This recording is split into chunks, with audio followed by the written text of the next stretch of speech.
thought I was a socialist. Yeah. What's wrong with owning crypto coins? Doesn't make you, what does that mean? Are you one of these people that thinks socialism means you don't make money?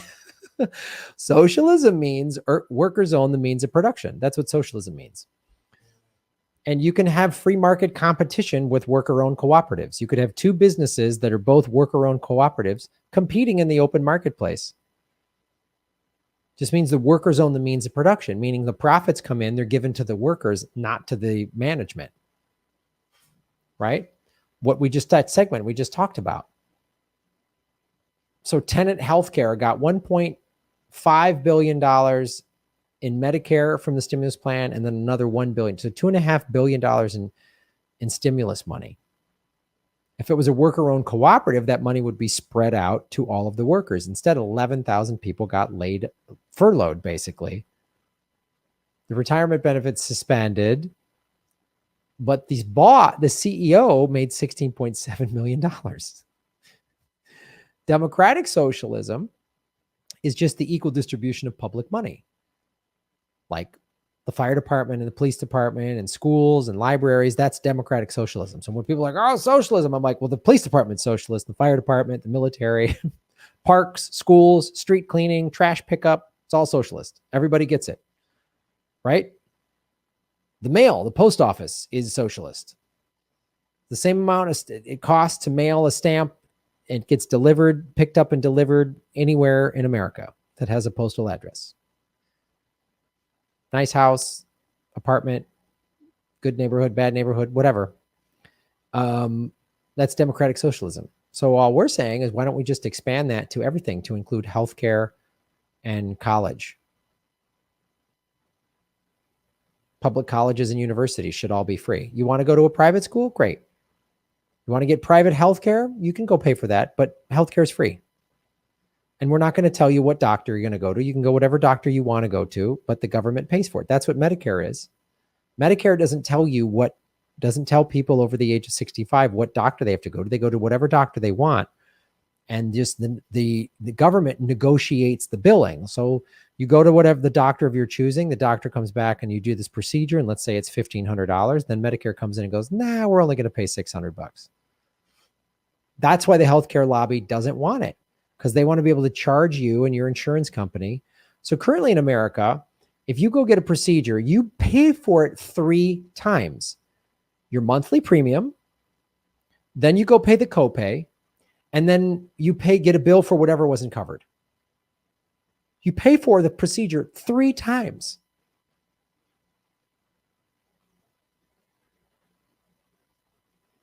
That shouldn't happen. Yeah, ever see that Breaking Bad Canada meme? Yo, I know. Heisenberg wouldn't have been created if he lived in Canada or Australia or the UK where there's free healthcare. He just would have gone. He wouldn't have had to become a monster drug, cartel murderer psycho. He would have just gotten a treatment and beaten cancer and been with his family and still taught high school science. Socialism created that monster. It's the rich versus the poor, not the left versus right. Always has been. Yeah, never forget that.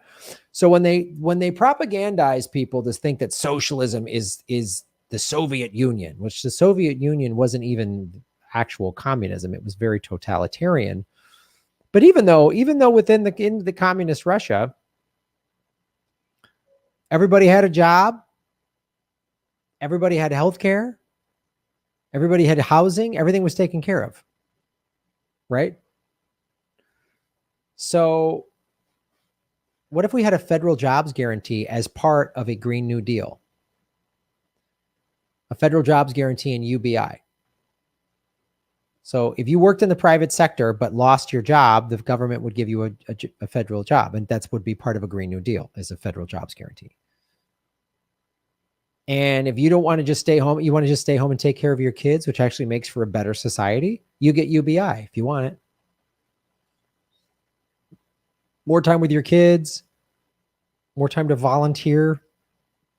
People getting UBI are encouraged to volunteer with non-for-profits. Great. Makes for a better society. We're all working on making a better society. Right now, there's no society. We have no society. It's just fend for yourselves. The 1% are going to just get whatever they want and kick you in the teeth. And you got to do whatever you got to do to survive. We have no society. Nobody's thinking about what's best for all of us. What's best. Like, I don't have kids of my own, but I would gladly pay taxes if it meant that my neighbors' kids, and not even just my nieces and nephews who I love and care about, but even just strangers, any of your kids, I would gladly pay taxes if it meant that everybody got to go to college. Everybody. Which would bring the crime rate down, which would have a more informed populace. Right? That's a better society, an educated society where everybody has a job and everyone's taken care of. How much crime would we need?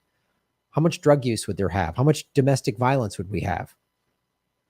Really, how much would we have? Would there still be crimes? Yeah, of course. It's always going to be people causing problems. But like, how much of the crime today is economically fueled or at least influenced in one form or another?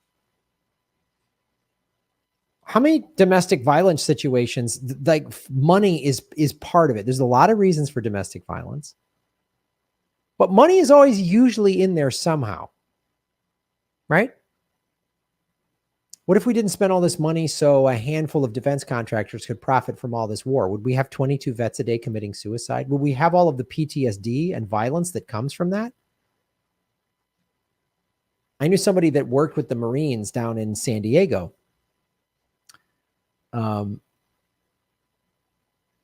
And cities like Oceanside and San Clemente, where the Marine Corps base is, right? Camp Pendleton. And the Marines would get deployed in Iraq or Afghanistan for 7 months, and then they'd come home for 7 months. And I was told that 7 months and they came home was insane. Domestic violence went up, bar fights, DUIs. I mean, just awful, because they weren't processing all this war that they were having to go through. And the Marines are usually in the thick of it. They're not, as they say, we're not in the rear with the gear. We're like up front. So what if we weren't in all these wars? How much of that domestic violence and fighting and DUIs and all this and the suicide rate would go up?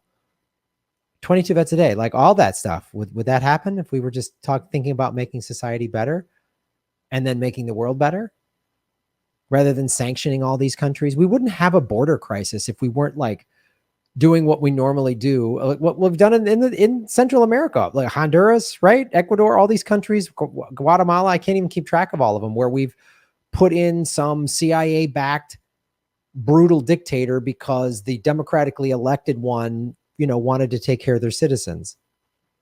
Look at all the problems we're causing in the Central and South America. The United States is creating this border crisis. We've created this, and we're acting like, we need a wall. What? We created this crisis. People don't want to leave their homes, but we've destabilized so many countries and made it chaotic. Not to mention, America is the ones buying all of the majority of the drugs from the drug cartels. We create all this chaos and then we act like it's somebody else's fault. This is what a drug addict does. This is what an alcoholic does. Alcoholics are always just blowing everything up, all this collateral damage, and then they always blame everybody else. And it's like, when you wake up to that fact and you go, no, you are the problem. They've always got some, oh man, the woman at the DMV fucked me, man. No, you didn't pay your car registration for 6 months. That's not the woman at the DMV having it out for you. You're just irresponsible. Man, get off my boss was on my ass. No, you showed up late and drunk, and that's why you got fired. Whose side are you on, man? Like, I've had these arguments with addicts, and I'm just like, no, I don't want to hear it. And America is an addict. It's a nation of addicts. And so if we went to more democratic socialism, if we went to like building a society, we would have a great society. We wouldn't have all this chaos. Would we have all this drug addiction? Would we have all this violence? Would we have all this gun?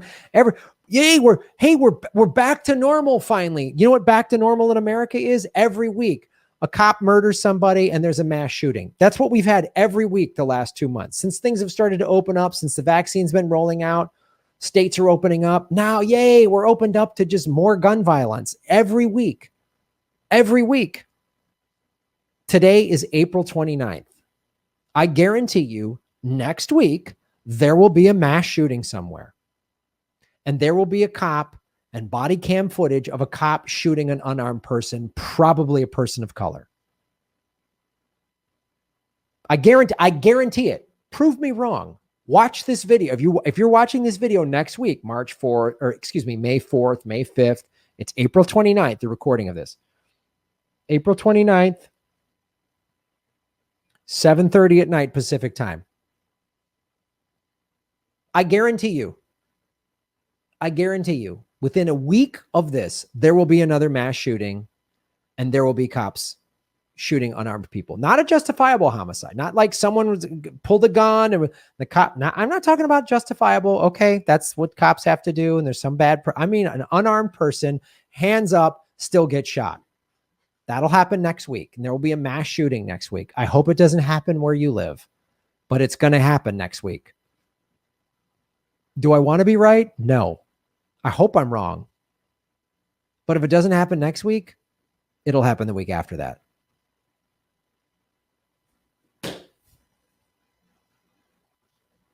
And the week after that, and the week after that. There'll be thoughts and prayers, and someone will give some speeches, and nothing will change.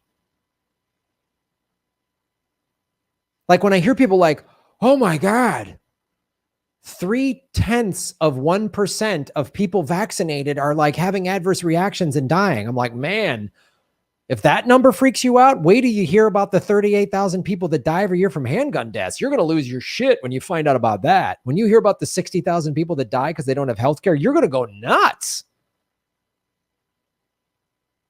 3 people out of 100 million vaccinated died, and that flips you out? Oh, man. Ooh. Don't read up on gun violence or people dying because they don't have healthcare. Don't read about that. Ugh. Don't read about fracking and drilling and fossil fuels contaminating the water supplies and people dying from. Don't read about Flint, Michigan. Whatever you do,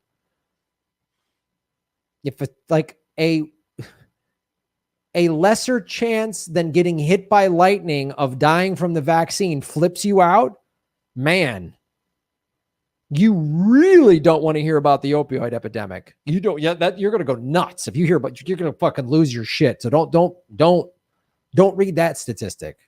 Just turn a blind eye to the handgun deaths and the for-profit healthcare and contaminated water and how many people have died from that, and pharmaceutical companies deliberately pushing drugs into our streets to just murder, so people just decimate societies. That'll. When you hear about the 22 vets a day that commit suicide, you're going to go, oh my God, 22 vets a day, 22 vets a day, today. The end of the day today, 20 to 22 vets will have killed themselves today. And you know what's going to happen tomorrow? Another 22 are going to. So don't read about that. Don't read about that. Just, buy a gun. There you go. Thanks for watching the show, everybody. Shave your knuckles for justice. Boom. Thanks for watching, everybody. Please hit the like button, the subscribe button. Go to patreon.com/Graham Elwood and rockfin.com/Graham Elwood, where you can support the show. Also, I have a Bitcoin wallet, a Bitcoin Cash wallet, and an Ethereum wallet in the show notes. We're taking cryptocurrency. I have a Coinbase affiliation link. We're going to be getting on some other exchanges. So that's how you support the show. Make sure you hit the subscribe button. YouTube is unsubscribing us at an alarming rate. I have a PayPal button at GrahamElwood.com. I even have a Venmo at Graham-Elwood. There's a lot of ways to support our show. We are getting crushed by YouTube. We've dipped under 73,000 subscribers because of YouTube. Thanks for supporting what we do.